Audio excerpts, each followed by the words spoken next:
বিনামূল্যে driving licence দিচ্ছে সংযুক্ত আরব আমিরাত। উচ্চ মাধ্যমিকে চমৎকার ফলাফল করা শিক্ষার্থীদের জন্য বিশেষ পুরস্কার ঘোষণা করেছে শারজাহ পুলিশ। সংযুক্ত আরব আমিরাতের শারজাহ শহরের সরকারি প্রতিষ্ঠান থেকে পাশ করা সেরা 10 শিক্ষার্থীকে দেওয়া হবে সম্পূর্ণ বিনামূল্যে ড্রাইভিং লাইসেন্স।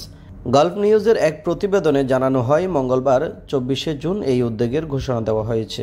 ড্রাইভিং ফাইল খোলা থেকে শুরু করে চোখের পরীক্ষা, প্রশিক্ষণ, তাত্ত্বিক ও ব্যবহারিক পরীক্ষা সব ব্যয় বহন করবে সংশ্লিষ্ট সংস্থাগুলো।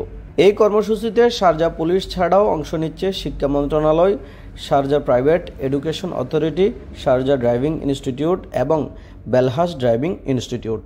শারজাহ পুলিশের ব্রিগেডিয়ার খালিদ মোহাম্মদ আলকাই জানান, এই উদ্যোগ তরুণদের মধ্যে দায়িত্বশীলতা ও স্বাধীনতা অর্জনের পথ প্রশস্ত করবে। বিশেষ করে বিশ্ববিদ্যালয় জীবনে এসব শিক্ষার্থীরা আরও আত্মবিশ্বাসের সঙ্গে পথ চলতে পারবে।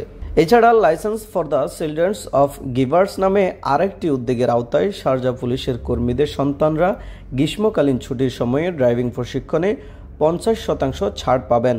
ব্রিগেডিয়ার আলকাই বলেন, এই উদ্যোগগুলো সরকারি ও শিক্ষা ব্যবস্থার মধ্যে কার্যকর সহযোগিতার উদাহরণ এবং তার নিরাপদ ড্রাইভিংয়ের সংস্কৃতি গড়তে সহায়ক হবে। তিনি আরও বলেন, শিক্ষাক্ষেত্রে সাফল্য শুধু সার্টিফিকেটে সীমাবদ্ধ না থেকে বাস্তব জীবনের প্রয়োজনীয় সুযোগ তৈরিতে সহায়তা করতে পারে। এই উদ্যোগ তারই প্রমাণ। তৌহিদুল ইসলাম সোহাগ, আরব বাংলা নিউজ।